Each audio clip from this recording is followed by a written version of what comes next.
Well, we've got Mr. Nikki Doko and Latubos Bolarin, both of them security consultants. Gentlemen, thank you for coming on this morning. Good morning. Good morning. Well, this is indeed an unfortunate, incident as it is now. But the thing is that many, if you read the dailies, looking at the statement from the IMN, there seems to be no abating. They insist that they will go ahead with this. But in terms of how this is playing out, there are several questions. One, could this have been avoided? Yes, but before I go further, please let me condole with the family of DCP Usman Umar, who lost his life in a very, very gruesome and avoidable way. I also want to condole with the family of Precious Olabi, a child who has dedicated his life to study and to work for his country, who has a full life ahead of him. It's a national tragedy. It did not only affect the family of Precious Olabi, it affects all of us who have children in school who are likely to be serving and who may likely be hit by a stray bullet while they are serving. I'm greatly and deeply saddened by that. In fact, it's beginning to change my view about whether I should allow my children to continue their education here. Please accept my condolence. Back to your question. It is an avoidable incident. I can boldly say this because I spent most of my time in Abuja since the beginning of this protest. We did not just get here in one day. And please, they are not only protesting in the central area or the three-arm square of the government. They have been testing the microphone all over Abuja suburb. They are well coordinated in the way they moved. They tried coming into Abuja. They tried making life difficult for people who are living in the suburb surrounding Abuja, including Nasarawa State and some part of Kogi State. Do they appear to be, pardon me to jump in, hope you don't lose your train of thought on that. Do they appear to be well coordinated because the police doesn't seem to be on top of it or handling it properly? I will want to say that whatever view we have of them, from my study and assessment of them, I think they know what they are doing, what they will do, and what they will continue to do. So what is the avoidable component here? The avoidable component is that the government should have stepped in earlier than this. I see no reason why that type of protest and this type of violence to be repeating itself very close to the seat of power. They are protesting around where we have most of the key ministries. So is it the protest that is avoidable? The protest could have been the protest could have been well managed by the authorities, not only the police this time. I have a lot of people. Avoided. In other words, should it have happened at all? Well, because it is the right of anybody to protest. You understand? Protests are going on everywhere in the world today. It is how it is managed and how it is coordinated that help us. Let me rephrase this. Is it the protest, the death, or the conduct of the police that's avoidable? Every of the three is avoidable if we have taken the right step at the right time. Do you share the same view, sir? Yes, I do share the same view that what happened was a tragedy, a national tragedy, and it should have been avoided. There is an intelligence arm of the police. There's also the visible arm of the police. So those should work in concert. You have the DSS. They ought to have known all this. The reports say that these protesters were heavily armed. How do they have access to the arms? Okay. The protesters were reported to have been heavily armed. And if you say that they were on a peaceful protest, they should have been guided by the police.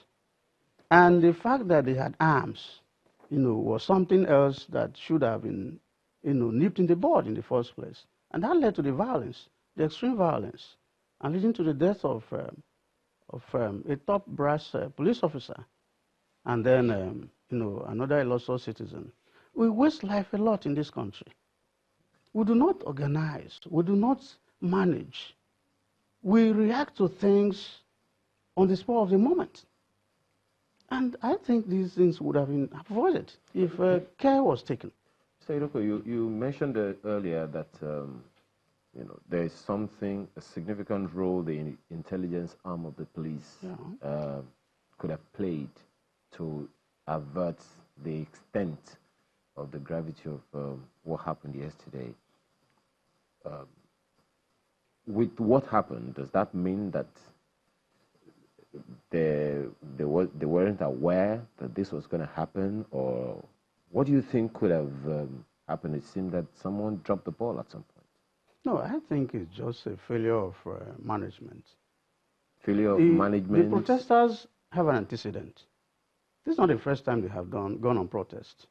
So the police ought to have been aware. Even the DSS ought to have been aware. So the question of not being aware does not arise at all. That's what I'm saying, that they just failed to manage the process. They simply failed. Now you also said now that they were heavily armed. Yes. From the antecedents that you talked about earlier, that about 2 weeks ago when it happened, there was some action that was a little violent. Was this anticipated? Was it anticipated that what happened yesterday would happen at the scale that it happened, as opposed to what happened 2 weeks ago? So if you watch the clip of that protest, it was a mammoth crowd. So one should have anticipated that if any violence were to occur, it was going to be on a mammoth scale. So I would imagine that the police ought to have foreseen all these things, but failed to manage the process, appropriately. So my worry is that there's failure of management, crisis of management in all spheres in our national life, and this has got to stop. I'd like perhaps to step back a bit and look at this. Is there something we're missing here? I mean, this is not war. This is not a riot. This is meant to be a protest. In fact, people have said a peaceful protest. And this is not the first time we've had protests in the country. Labor protests every now and then, and we don't see deaths like this. So the question is, what is different with this protest? Why do we have deaths? Are we missing something here? Yes, we missed something right from the onset. Don't forget that the protest did not start from Abuja. There are antecedents of activities of the protesters, the group, the Shiite group, all the way from Kaduna. There has been a systemic failure from that place. They have been around for years. Their activities have been impacting negatively on the lives and property of people in Kaduna. You say negatively? Negatively. They block roads, they make life difficult for people, and the government of a particular state has failed to be able to control that over the years.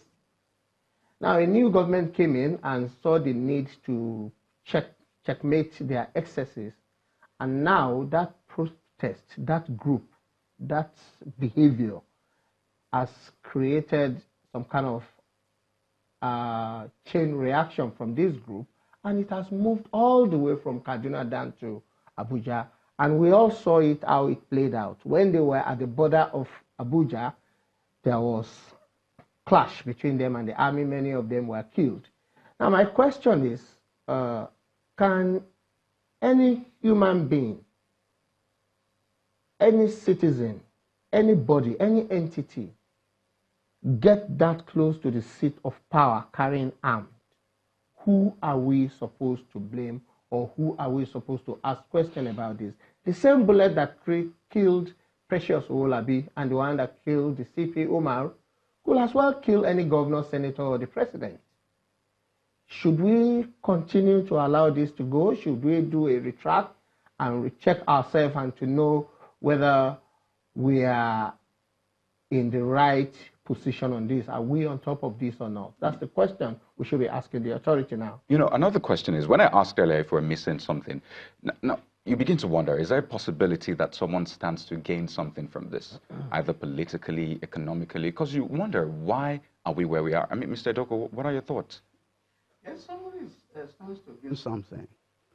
The protest about the release of, the leader of the IMN, and if they succeed in releasing him, they've got somebody out of jail, of incarceration. So somebody stands to benefit. Now the issue is not from what we see. People are saying there's perhaps some workings behind the scenes, which is why I'm asking, is that possible? Yeah, those are possible. They are all, what do I call it, conspiracy theories.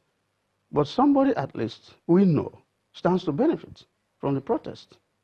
That's what we see, or what we can interpret from what is happening. The other things behind the scenes or conjectures, are just conspiracy theories. But when you say that, could this have, how they got here in the first place about this shooting? But the question is about this group. By the way, we invited them, hoping that they will show up here, but it was only this morning that we couldn't make it. That's when we got the information that they couldn't be on the program. But they protested before in different Kaduna, now in Abuja, and then they're shot at. But the one that happened in the National Assembly, people thought, okay, if that happened, when that accusation went back and forth as to who were the people who harassed and beat up the police officer at the National Assembly, the IMN group denied it. The IGP said, well, they're investigating that they must have been the ones, that kind of information. But about this one, could they have been pushed to the wall to be armed? And then some say they saw them, the police saying that they were heavily armed. Okay, I don't have access to the intelligence that leads to whether they are armed or not, but the bullets, from the police. The bullets, the bullets, I read the report of the police, and the bullet that killed Precious and the one that killed the CP Umar can be investigated. They are unique bullets.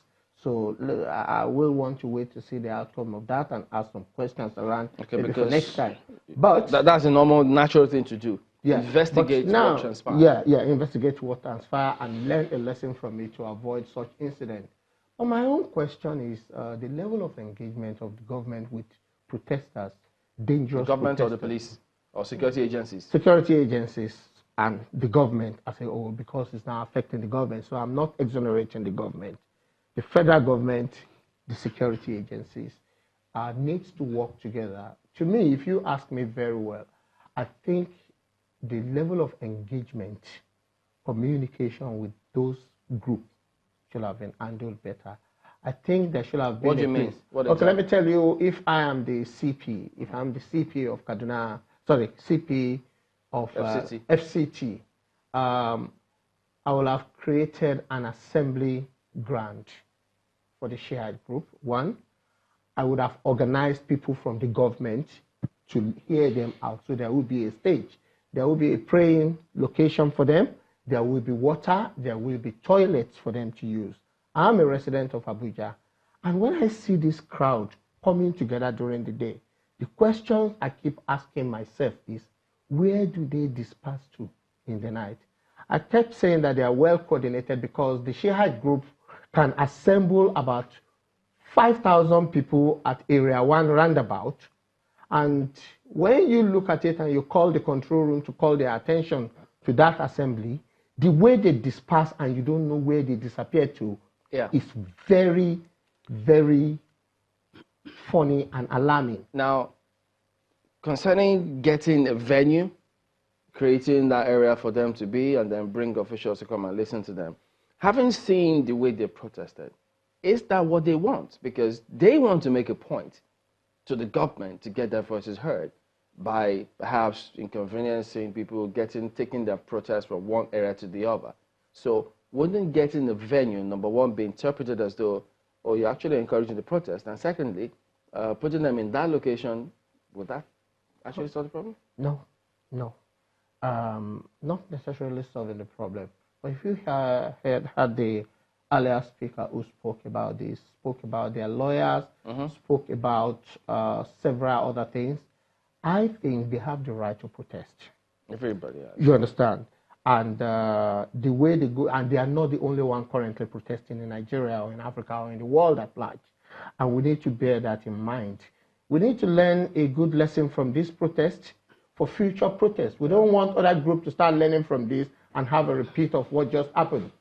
Are you getting my point? So what I'm just trying to say is that there are a lot of gathering of people around Federal Capital that are not even protest in mass people are going to stadium, and machineries are being deployed to control that. What machineries are we deployed to do this? I personally don't believe that there are groups. If the Shiite group are group that government are saying because of their antecedent cannot be controlled, then it means that we are having another group that we can call another name. We'll come back to this. Let me just ask Dr. Didoko on this. You know, when the police released that statement that heavily armed men, you know, came in and did that. Now, if this group is now armed, looks as if, look, we'll haven't they played into the hands of government? Because if you're protesting, it's supposed to be a peaceful protest. So if you're armed and lives have been lost, no government wants that. They'll clamp down on them. Of course. Of course, I keep saying that government has the monopoly of the instrument of violence and should never have an opponent armed challenging the government. This has happened, and it had happened before and before. Why are we not learning lessons from things like this? Why are we not? Mr. Eduko, you said, I mean, as also the police said, heavily armed. 2 weeks ago, the kind of arms they had were stones and maybe machetes and stuff like that. Do you think they upgraded this time around? Of course, they have. Even the stones and the machetes and all that ought to have been avoided also. Those are instruments of violence, Mark. I'm concerned because, I mean, going back to what you said about the intelligence information the other time, if the police was aware that this was going to happen and they were going to come with more advanced arms than stones and cudgels and stuff like that, that's assuming that they also had guns, right? Yeah. Now, if they had guns, does that mean that the police was not aware that they would be coming to this protest with guns? Number one, failure of intelligence. Number two, failure of management. There is a crisis of philosophy in the whole of this. You know, we do not have the undercurrents, to manage things like this. It's also about the national failure, because these are trickles, that you see as the evidence of what has happened on a national scale. Both of you have said, one way or another, that this kind of things have happened before. Perhaps an example would be all the protests about Biafra, movement for the emancipation of people's rights, and those issues just seem to die down without necessarily being resolved. If this is another one, and how do you think this should be resolved so that we don't have a sleeping dog that could be awakened by anything else anytime soon? Yes, there's what you call a conflict resolution. And it starts from when the conflict is latent. Does it apply here? Yeah, it does. How? The matter is in court. Yeah, the matter is in court. And they have graduated from simply voicing their grievances to street protests, wherein they are heavily armed. So it's a graduation. It's a process from one to another stage. And you have 6 stages of a conflict, in a conflict. When the conflict is not appropriately managed, from the first stage to the second up to the 6th stage, then it escalates. So what could who have done in this case? Government, of course. You have security officers. You have security forces of the government. They should have done all this. Apart from that, the court process is ongoing, and everybody should pay heed to that. So why the protest? Are they prejudging the outcome of the court process? Yeah, so but if the protest had been peaceful, would we have been asking why the protest? No, we wouldn't have been asking why the protest if it had been peaceful. It's because of the element of violence. But I disagree with him when he said you have to set up a stage for them and begin to give them water. And are you providing for protesters? No, he says they have a right to protest. Yeah, they do have a right, but they don't have a right to be attended to. You create a welfare scheme for protesters. So you must go and create for IPOB and others. Okay, now that we're talking about conflict resolution, there's also the angle people are saying the president should come out and say something. So the question is, do you think the president should come out, and how effective will that be if the president, for example, issues a statement on this? Well, I don't know if you are aware of any comments coming from other arms of the government. We've not heard from the Minister for Interior or the permanent. Which of the ministers? No, Minister for Interior or the permanent secretary. You know something we don't. Or the permanent. These security consultants can. Or permanent secretary from the Ministry of Interior. Oh, okay. We've not heard from the National Security Advisors. In the studio here today, I've heard from the Special Assistants to the President on media, and I think I have a feeler of what is coming from the President, what is coming from the Presidency, if I should put it that way. Personally, I don't think it is in every situation that we should expect the President to come out and speak. No, lives are lost here. Lives are lost here. Life has been lost before. So does that mean life has been lost? Lives lost again doesn't matter? No. Life has been lost due to terrorism. Life has been lost to what we suspected as Fulani. In other words, it's business as usual. That. There are cases as usual, and we should not expect the President to start coming out in every case. There are people appointed to deal with that. But I would not want to question the right of those who are asking. Yeah, just a quick. Do you agree with that? I would say that the issue on him table speaking is neither here nor there, because there is a statement from the presidency. The president has issued a statement. That's what it means. If Garba Shehu has said so much, he represents the government, represents the president. Not just the government, but so gentlemen, personally the speak president. to this before we go to break. I mean, Mr. Additional also said the police responded, I think, did they say to the best of their capabilities or something? But should live bullets have been used? Yeah, that's a very, very important question. I don't know if you are familiar with that terrain. That terrain is the terrain that leads to the villa, to the Senate, to the and other houses there, to the National Security Advisor's office. Live bullet has always been around there. There has always been. Should they have been used for the protest? You see, the decision to use that yes will or no? come. No. It's not a matter of yes or no. It depends on what is happening. They are there to protect lives and properties. If live bullets were not there and the police were run over, I'm sure we'll be asking another question here today. Yeah, in security configuration, if security forces are involved in quelling a protest and lives are threatened, yes, you can use a live bullet to defend yourself, to protect yourself. But in normal protests, you are not supposed to use live bullets. So it was the scale, perhaps, of the violence that, led to the use of. But we've seen bigger protests. I mean, my colleagues highlighted that in the opening here. Bigger, massive protests in the other countries, Hong Kong. No life has been lost. But because those protesters don't use arms. Several other cases, water cannons. They don't use arms. For example, they don't use arms. And nobody was killed. Yeah, they would not use arms. So the police will not respond with live ammunition. Gentlemen, let's hypothesize for a bit. In security matters, you always do some of this analysis. What could have happened? What should we avoid? What happens if we miss one or two steps? Now, they're protesting because they want their leader released. But the thing is, yes, the matter is ongoing in court. Ordinarily, even if you feel hard done by, the best place to also address that is the courts. But if they feel that way now, what do you think will happen if he dies in custody? Well, he's not going to be the first person who has been kept in custody and died in custody, and there has been process while he was alive in custody and after he passed away in custody. So we can go back and learn from history of what happened when Abiola died in custody. That is one. I did the same thing. Secondly, they are not the same thing, but both of them are being kept by the government in custody. But don't forget, one was political. Yeah. Is this political?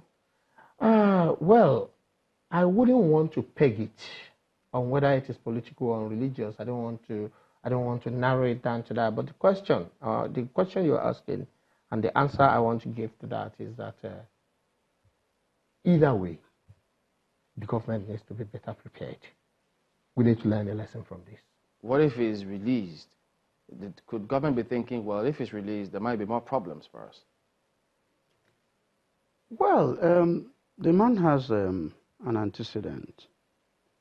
When the Shiite movement, the IMN, was founded, it was founded out of necessity by a leader who felt he needed a different group to voice some message on the platform of religion. He was allowed to continue with the formation and started acquiring followership. But along the line, started making trouble. You can have your religious group, like in the in Christendom, where you have ministries, and preach peace, and go on with that. But, here you have a situation where somebody started making trouble with his followers. You know, when my colleague did ask about some things going on behind the scene, if I could stretch that a little further, should we be concerned about perhaps if we can describe it as an unseen hand, but this case, an external unseen hand, internationally? You know, I said earlier that this is a conspiracy theory. We don't know that. But this kind of situation has happened before in Nigeria. There was Maitasine. I hope you know that. And they had international support? Of course, they had international support. These organizations, local organizations you see, also have international support. How about the Boko Haram? Don't they have international support? They do have. We now talk about ISWAP. Is it ISWAP? Isn't that until recently? Had that always been there? But we had also known that there was a connection between Boko Haram and Al-Qaeda. So, and these are external forces that are fueling the kind of violence we're having in Nigeria. Okay, let me just add to that. Less than 30. Okay, the voice of Iran has not been completely silenced in their support for Islamic movement of How do you mean? Nigeria. No, when the protest in Kaduna and the shooting, the raid of his house in Kaduna, we had international voice from Iran in particular. So that buttressed the point that there is. No, the Shiite group are predominantly from Iran, from the look of things, and they felt that it is their fate, it is their brand of Islam that is being threatened in Nigeria, and they came out to caution the federal government on how the matter was being handled, and I think we responded to them in a way, and we've not had anything. So they could be one of the hands we should be looking at that are working silently behind the scene, if we have to. Mr. Olatubosun Bolarinwa and Dr. Nick Idoko, both of them security consultants. Gentlemen, thank you for coming on this morning. Thank you very much for your time. Well, that is the show today. We thank you all for watching. It's a sad one, unfortunately, for those who lost their lives. Condolences to their families. I'm Chamberlain Uso. I'm Kaido Kikulu. I am Ayo. And I'm Maukwe Ogun Yusuf.